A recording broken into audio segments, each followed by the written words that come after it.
tell you how moved, touched, inspired I am today by feeling the spirit in this great church and feeling the faith. It's helping me with my grief and my heavy heart. What I do know is about passing. I lost my parents when I was a teenager. My mother was 47 when she passed away. And my father passed away the following year, so that I was left an orphan. No money. But I did feel my mother's guidance, spirit, to this very day. And she has helped me through every part of my life. If you'll permit me, I want to talk from my experiences in music with Whitney. You wait for a voice like that for a lifetime. You wait for a face like that, a smile like that, a presence like that for a lifetime. And when one person embodies it all, well, it takes your breath away. And that's the way I felt in 1983, when in the middle of your act at Sweetwater, Sissy, your daughter stepped forward and shattered me with her version of the greatest love of all. And that night we connected, and we connected with each other every night thereafter. I thought of that just this past week when Whitney and I spent Tuesday afternoon in my bungalow at the Beverly Hills Hotel. I looked at her on the couch, saw that she'd applied a little makeup, and was once again taken aback. She was one beautiful woman.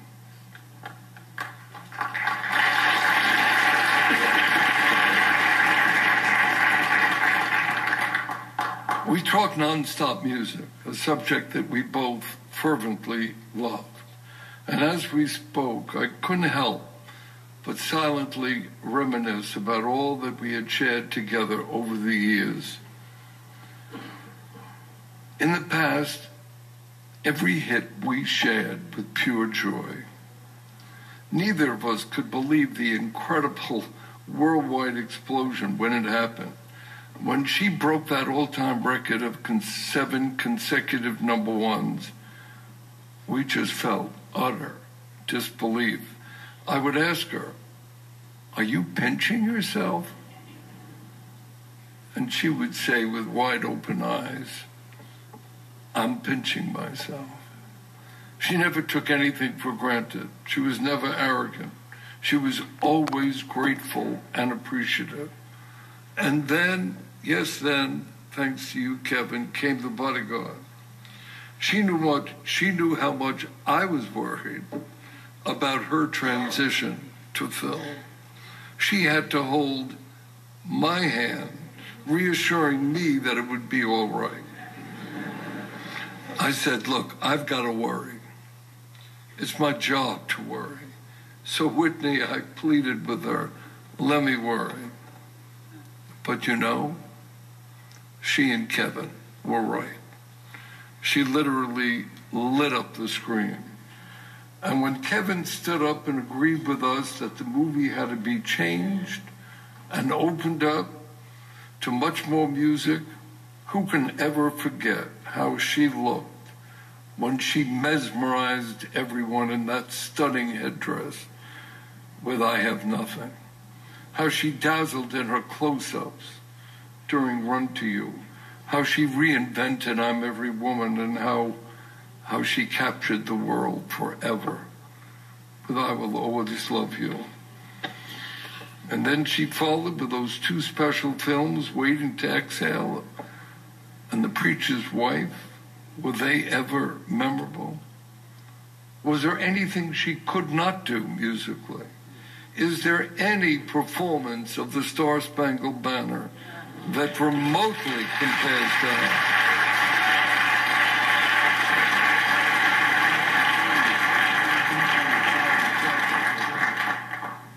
Will there ever be? And then there came time in 1998, because of the passing of years, for what they called a comeback album. As material accumulated, we would meet in my hotel bungalow, frankly, in our pajamas at 1 a.m., she ordering the hamburger that she loved with French fries from room service. And I'll never forget the expression on her face when she first heard My Love Is Your Love, and it's not right, but it's okay. She listened to each song carefully, sitting on the carpet, and we played each song over and over. And gradually, to my amazement, she already had learned the lyrics, and she started singing. And with each playback, she started over, and it really wasn't long before she stood before me and totally owned each song, finding meaning I'm sure the composers never even suspected was there. And that's the way it was. Song, videos, right from the beginning. Can you picture her on that big theater stage, stirring our hearts with the greatest love of all, and then turning to run to the wings into her mother's outstretched arms? In a flash, you can visualize the verb, the vitality of, I want to dance with somebody, and how will I know? The camera just loved her. Can you ever forget that video for Heartbreak Hotel as she approached the water draped in fur? Memories. Vivid, indelible, visual memories. Each of you has them as part of your lives. I have them scorching my brain right now. With every album, we toured together at least 2 continents, previewing her new album with pride, playing each cut to a wrapped house. And that includes the last album, I Look to You. We first went to London. I usually would do the talking and DJ, and she would come out at the end to acknowledge everyone. But with this album, a definite difference emerged. She wanted to acknowledge. She wanted to speak. And did she speak out? Was she ever articulate? She did this with such assurance. You know, Whitney was no longer the shy one. She was no longer introverted. She was there among music. She was returning to music, and that was her passion. The Lord and her religion obviously was her life-guiding force. Music as well was her passion.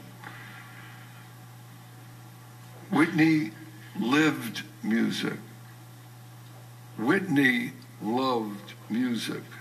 This was her world, and she was so glad that we were back. And that's why I'm talking about the professional Whitney today, without knowing of her love of music, her passion, and her absolutely natural genius in interpreting songs. You certainly don't know all of Whitney Houston. Personally, all I can say is that I loved her very much. Whitney was purely and simply one of a kind. Yes, she admitted to crises in her life. Yes, she confessed to Oprah about her searing battles. But when I needed her, she was there.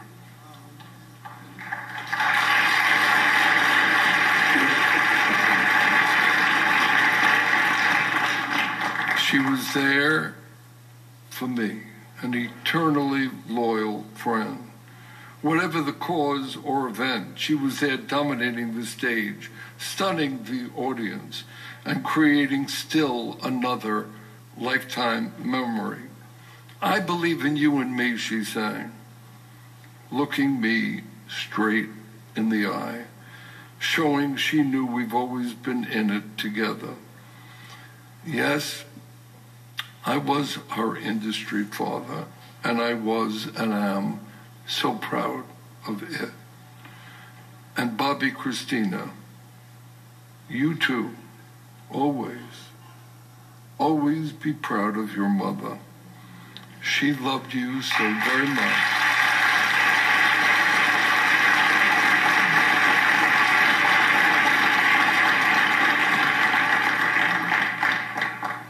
She defined not only pure talent, but true heart and soul as well. She'll forever be looking after you and will never let go of your hand. So as I said earlier, last week, Whitney came by my hotel, that hotel bungalow, alone. No bodyguards, no security, just Whitney and me. And she played her new cuts from Sparkle, and I played some new music that I liked for her. It was like old times. And she looked at me and quietly said, I want you to know I'm getting in shape. I'm swimming an hour or two a day, and I'm committed to get my high notes back, no cigarettes, plenty of vocal exercising. Clive, I'll be ready by August. Well, Whitney, I'm going to hold you to it.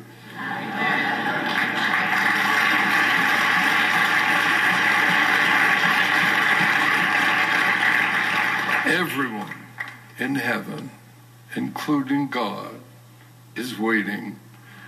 And I just know you're going to raise the roof like no one else has done before.